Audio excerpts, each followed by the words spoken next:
93-ാമത് ശിവഗിരി തീർത്ഥാടനം സമാഗമമാവുകയാണ്. ഡിസംബർ മാസം 15-ാം തീയതി ആരംഭിച്ച് ജനുവരി മാസം 1-ാം തീയതി പര്യവസാനിക്കുന്ന രൂപത്തിലാണ് തീർത്ഥാടനത്തെ സംവിധാനം ചെയ്തിരിക്കുന്നത്. ഇപ്രാവശ്യത്തെ തീർത്ഥാടനത്തിനൊരു പ്രത്യേകത സവിശേഷത ഗുരുദേവൻ മഹാസമാധി പ്രാപിച്ചതിൻ്റെ ശതാബ്ദി സമാഗമമാവുകയാണ്. ഇനി 2 വർഷമേ ഉള്ളൂ. അത് സംബന്ധിച്ചിട്ടുള്ള പരിപാടികൾക്ക് കൂടി ഈ തീർത്ഥാടന കാലത്ത് ആരംഭം കുറിക്കപ്പെടും. അതോടൊപ്പം തന്നെ പറയാനുള്ളൊരു കാര്യം, ഗുരുദേവൻ്റെ മതസമന്വയ മതദർശനം അത് ലോകമൊട്ടാകെ പ്രചരിപ്പിക്കുന്നതിൻ്റെ ഭാഗമായി കഴിഞ്ഞ വർഷം വത്തിക്കാനിൽ വെച്ച് അഭിവന്ദ്യനായ ഫ്രാൻസിസ് മാർപ്പാപ്പയുടെ ആശീർവാദത്തോടു കൂടി ലോകമത പാർലമെൻറ്റ് നടക്കുകയുണ്ടായി.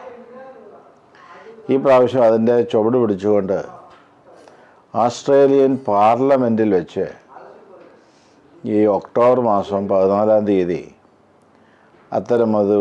ഒരു ലോകമത സമ്മേളനം നടക്കുകയാണ്.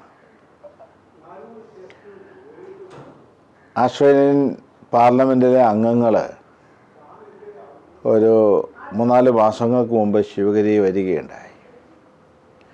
ഗുരുദേവൻ്റെ സർവമത സമന്വയ ദർശനവും മറ്റും അവരുമായിട്ട് സംസാരിക്കുകയും വത്തിക്കാനിലും ലണ്ടനിലും അതുപോലെ ബഹ്റിനിലും മറ്റുമൊക്കെ നടന്ന സമ്മേളനങ്ങൾ അവിടെ ശ്രദ്ധയിൽപ്പെടുത്തുകയും ചെയ്തപ്പോൾ അത്തരമൊരു സമ്മേളനം ഓസ്ട്രേലിയൻ പാർലമെൻറ്റിൽ വെച്ച് നടത്താനുള്ള ആലോചന ഉണ്ടാവുകയും അതിനുള്ള അപേക്ഷ ശിവഗിരിയിൽ നിന്ന് നൽകുകയും അത് പ്രകാരം തീരുമാനമുണ്ടായി.